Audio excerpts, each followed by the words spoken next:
Alors bonjour à tous et bienvenue au Sénégal. Et j'espère que la teranga sénégalaise est au rendez-vous.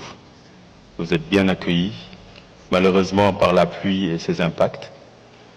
Mais je vous souhaite à toutes et à tous de passer un séjour très agréable au Sénégal. Alors, le président de la République, son Excellence Bassirou Diomaye Faye, l'avait rappelé. Le défi n'est pas technique au Sénégal. Les jeunes savent faire avec Internet, avec le numérique, avec les dispositifs numériques. La preuve, des fois, nos enfants de 5 ans débloquent nos téléphones en un claquement de doigts. Ils savent faire la technique. Souvent, ils savent même mieux faire que nous qui portons les politiques publiques. Le sujet que nous avons au Sénégal, c'était d'élever au rang de priorité nationale l'agriculture numérique. 60% des Sénégalais vivent indirectement ou directement avec l'agriculture et pourtant, la contribution de ce sectoriel est que de 15%. La moyenne mondiale est entre 6,7 et 7%. Donc ça va, on est en deçà, mais c'est encore très très faible. Cela veut dire quoi? Cela veut dire que la main-d'œuvre au Sénégal est nombreuse, mais la productivité est faible. Donc, en résumé, le premier défi politique que nous avons, c'est de créer une génération d'agro-entrepreneurs qui utilisent le numérique comme accélérateur. Ensuite, il faut parler d'une loi qu'on a votée en 2020 ici au Sénégal qui s'appelle la Startup Act. L'objectif de cette loi qu'on va opérationnaliser dans les semaines qui viennent, c'est de créer justement ce cadre d'incitant qui fait que le jeune n'a pas à stresser pour sa trésorerie.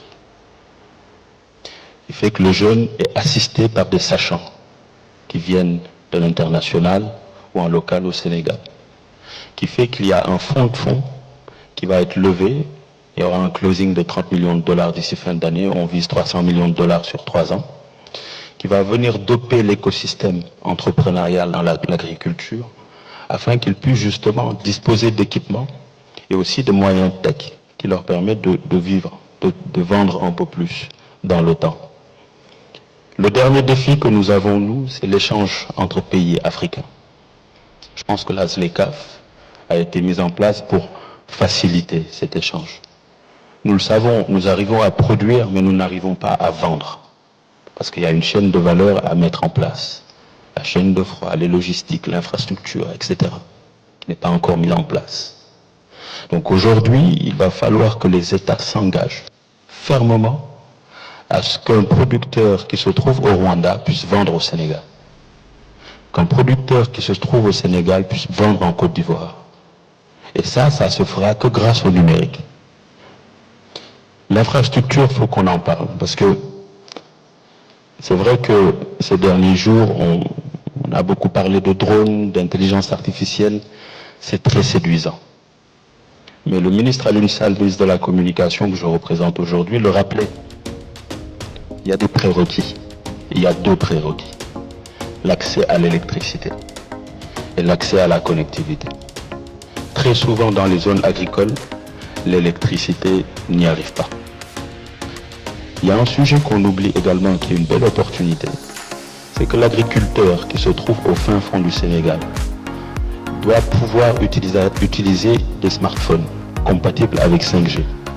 Mais je trouve que ces smartphones sont trop chers pour l'agriculteur. Son pouvoir d'achat ne lui permet pas d'avoir la dernière iPhone 16 qui est compatible avec la 5G.